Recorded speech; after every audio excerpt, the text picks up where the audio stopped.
So, you know how people always argue about whether the US is a democracy or a republic? Mm-hmm. It's kind of a big debate. Yeah, I've heard that. Some say America's a republic, not a democracy. What's up with that? Well, it's actually more nuanced than that.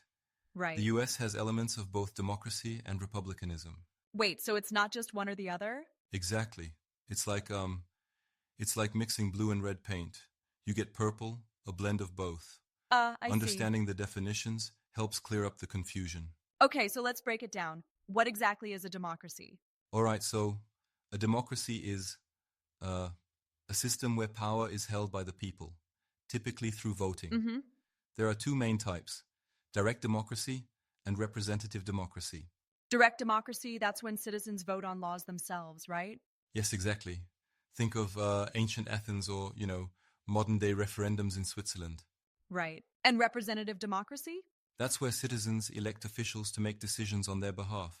Okay. Key features include free and fair elections, majority rule with protection for minority rights, and political participation by all eligible citizens. So does the US fit into that? Yes, the US is a representative democracy because citizens elect representatives and have voting rights. Got it. But then what's a republic? So, a republic is a system where power is held by the people and their elected representatives, with a constitution that protects individual rights.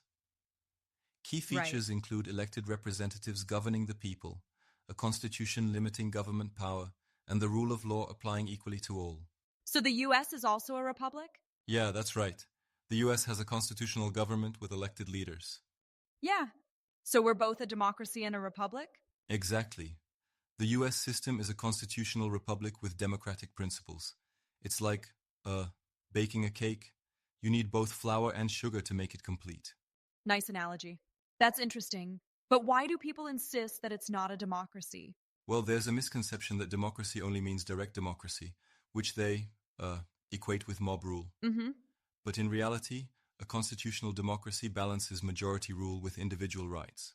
But didn't the founding fathers dislike democracy? They were skeptical of pure democracy, fearing it could lead to factions taking over. Right. James Madison wrote about this in the Federalist Papers number 10.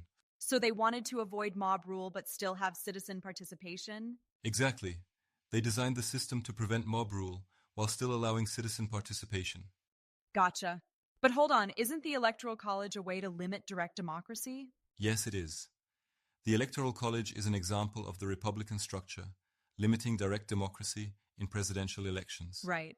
I'm not sure that's a good thing, though. Doesn't it undermine the principle of one person, one vote? Well, some argue that it ensures smaller states have a voice, while others believe it does undermine that principle. It's an ongoing debate. I think it's time we reconsider the Electoral College. That's a fair point. There are movements advocating for its reform or abolition. Exactly. So when people say America is not a democracy, they're maybe trying to justify limits on voting rights? You might be onto something. Misusing these terms can shape political arguments and policies. Yeah. So it's important to understand the balance between democratic participation and constitutional limits. Absolutely. Knowing the difference helps defend civil liberties and uphold democratic values. Right.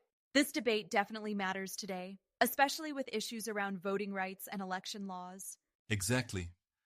These issues are deeply connected to whether we see ourselves as a democracy, a republic, or both. Makes sense.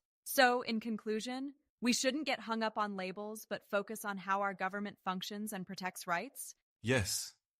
Rather than arguing over labels, it's important to understand how our system works and balances different principles. Agreed. Well, this has been enlightening.